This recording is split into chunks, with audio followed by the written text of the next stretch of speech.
YouTube. Welcome back to Common Sense, Logic, and Reason. And as always, thank you all for joining me. Today I have another episode of Race Hustle Rhetoric. And this will be an example of end result thinking, that being poverty causes crime. And I know you've probably heard this one before, but what's the claim? Well, the argument is that whenever anybody talks about crime in the black community, the atrociously high crime rate amongst black, generally in the inner city, urban areas, the first thing people will say, well, it's the poverty that causes crime. And since these black people were put in these areas, they were dropped in these areas with no opportunity, no way to go, they have to resort to crime in order to basically to make money. The only way they can make money is crime, or crime forces them, or the lack of opportunities forces them to crime. In other words, all of these black men, they having all these households they have to take care of, so they have to resort to crime to take care of all these households, even though we have a bunch of single parent households and our fathers. Okay, right. Anyway, now the truth of the matter is, first of all, this idea of poverty causing crime is pretty much one of those correlation versus causality arguments.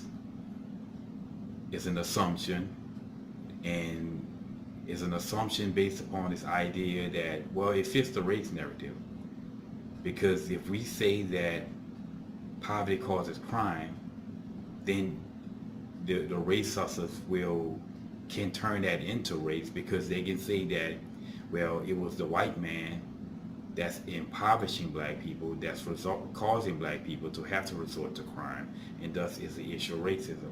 That's why they always assume that the poverty causes crime story, as opposed to crime causing poverty. We say that crime causes poverty, which is very plausible. Then they can't say where it's racism, because then we can say, well, it's a crime that's causing the poverty. So therefore, whoever committed the crime is the fault, that being blacks. And like if you have a high crime area, and people look at that as a result of that high crime area, well, they won't bring jobs there, which is going to hurt any opportunity in that area, as well as all the opportunities in businesses that are there. I mean, if these businesses are getting robbed, or they fear for their life in danger, well, they will move, again, taking opportunity away. But the fact of the matter is this idea that poverty causes crime, there's no evidence to support that. I mean, there's absolutely no evidence